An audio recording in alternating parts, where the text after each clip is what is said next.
কিন্তু আমাদের সমাজের চিত্র কি? আমরা মনে করি কি সৎ লোকেরা নামাজ পড়ে, যে লোকটা ভালো, কেন সে নামাজ পড়ে, মেয়েটা দিনদার, মেয়ে কি করে পর্দা করে নামাজ পড়ে। আর এটা দিনদার হওয়ার প্রমাণ নাকি? দিনদার হওয়ার প্রমাণ কি নামাজ পড়া, দাড়ি রাখার, পর্দা করা? এগুলো তো হচ্ছে ফিতরতি। যেমন পুরুষের দাড়ি গজায়, এটা চোর বাটপারও দাড়ি রাখে, তাহলে দাড়িওয়ালা মানে কি সৎ? দাড়িওয়ালা মানে হচ্ছে পুরুষ, মানে যার দাড়ি আছে সে কি পুরুষ। কিন্তু আপনারা আমরা কি মনে করি দাড়িওয়ালা মানে সৎ, মানে অসৎরা দাড়ি রাখে না। থেকে দাড়িওয়ালাদের মধ্যে অসৎ নাই, আর দাড়ি যারা রাখে না তাদের মধ্যে সৎ নাই? আছে। তার মানে তাহলে দাড়িটা এটা সৎ অসতের ব্যাপার না, দাড়ি হচ্ছে পুরুষত্ব, এটা তো রাখতেই হবে, না তো আপনি হিজড়া। ঠিক মহিলা, মহিলা মানে কি পর্দা করতেই হবে তাকে। সে খারাপ মহিলা হলেও পর্দা করতে হবে, ভালো মহিলা হলেও পর্দা করতে হবে। কারণ মহিলাদের যে ফিটনেস, বডি ফিটনেস, এটা ঢেকে রাখার মতো জিনিস, এটা প্রদর্শনী করার মতো না। একটা পুরুষ মাঝে মাঝে খালি গায়ে রাস্তায় হাঁটে বা একটা সেন্টো গেঞ্জি পরে, পৃথিবীর কোনো খারাপ মহিলাও কি এইভাবে খালি গায়ে রাস্তায় হাঁটতে পারবে? পারবে না তো। তার মানে মহিলা মানি হলো পর্দা করবে। এখন আমাদের সমাজের মহিলারা পর্দা করে না, এর জন্য আপনার কাছে বিষয়টাকে মনে হচ্ছে কি যে ভালো মহিলারা পর্দা করে, খারাপ মহিলারা পর্দা করে না, বরং এটা হচ্ছে ওই পশু স্বভাব। বরং উচিত ছিল মহিলা মানি পর্দা করবে, এটা তার ভালো মন্দ হওয়ার লক্ষণ না। এই কথাটা বুঝে থাকলে, ঘটনা সত্য না? আপনি দেখবেন যে সমস্ত মেয়েগুলো কল গার্ল, মানে ওই যে টেলিফোনের মাধ্যমে কন্ট্যাক্ট করে হোটেলে, তারপরে কলেজের ছাত্রীগুলা, হোস্টেলের মেয়েগুলা, এগুলো বোরকা পরে গিয়ে খারাপ কাজে লিপ্ত। বুঝেন এটা? তাহলে যখন নাস্তিকে বলে যে বোরকা পরে তারা খারাপ কাজ করে, এখন আমাদের জবাবটা কি হবে জানেন? হ্যাঁ, ওকে খারাপ কাজ করলে বোরকা পরেই করতে হবে। কেন? এটা মহিলার পোশাক। এখন এই মহিলা বোরকা পরলেই যে ভালো হয়ে যাবে তা না। আর আমাদের দাবি থাকবে আমাদের মহিলাদের যে বোরকা পরতেই হবে, তারপর তোমাকে আবার ভালো হইতে হবে। চরিত্র গঠন মানুষকে যদি বলে আমি মুসলিম, ওকে তো নামাজ পড়তেই হবে, এটা ভালো মন্দের বিষয় না। এটা চোরকেও নামাজ পড়তে হবে, ও জেনা করে ওকেও নামাজ পড়তে হবে, ও খুনি ওকেও নামাজ পড়তে হবে। কি কারণে? কারণ যেমন ও মুসলিম থাকতে চায়, তাহলে মুসলিম থাকতে হলে ওকে নামাজ পড়তেই হবে।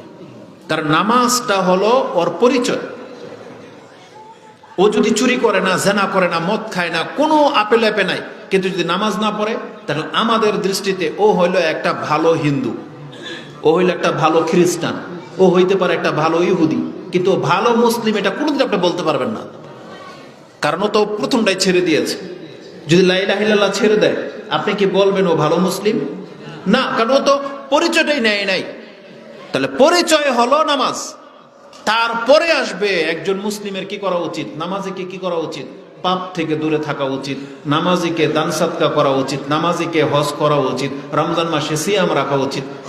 অথচ বাক্যগুলো বলতে হইতো মুসলিমকে সিয়াম রাখা উচিত, মুসলিমকে যাকাত দেওয়া উচিত। ওই জায়গায় আমি বললাম নামাজিকে এটা করা উচিত, কারণ একই কথা, নামাজি মানে মুসলিম, মুসলিম মানে নামাজি। এখন আপনার যদি এটা বুঝে না আসে, এটা আমার ব্যর্থতা। আর যদি বুঝে আসে, তাহলে আমি বলবো, যদি বুঝে থাকেন তাহলে আজকের পর থেকে আপনি বেনামাজি হবেন, এটা আপনার মাথা থেকে আপনি সরাই ফেলেন। আপনার বাচ্চা ঘরে ঘুমাবে নামাজ না পড়ে, আপনার ওয়াইফ আপনার সাথে একই বিছানায় থাকবে, অথচ বেনামাজি, এটা হইতেই পারে না। তার মানে আপনি একটা হিন্দুর সাথে বসবাস করতেছেন। একটা মহিলা যে নামাজ পড়ে আর তার স্বামী নামাজ পড়ে না, তার সাথে এসে বিছানায় ঘুমাবে, তার মানে সে একটা ইহুদি নাসারার চাইতো খারাপ ব্যক্তির সাথে সে বিছানায় আছে। একটা মুসলিম মহিলা একটা নেশাখোরের সাথে শুইতে পারে, কারণ তার স্বামী নেশা করে, সে পড়ে গেছেন নেশাখোরের সাথে, হ্যাঁ সংসার টিকবে।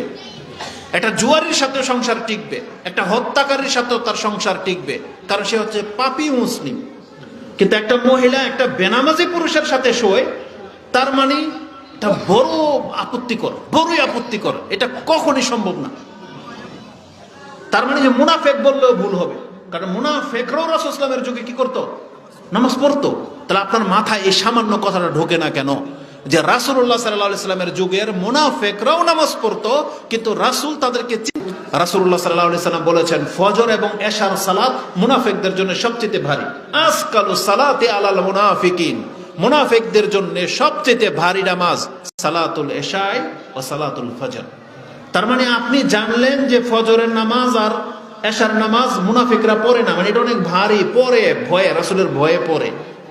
তার মানে আপনার দুঃসাহস হলো কিভাবে এটা যে এত স্পষ্ট হাদিস থাকা সত্ত্বে আর আপনি নামাজ না পড়ে নিজেকে পাক্কা মুমিন দাবি করতেছেন, এটা আপনার কলিজায় নিল কিভাবে, কিসের ভিত্তিতে?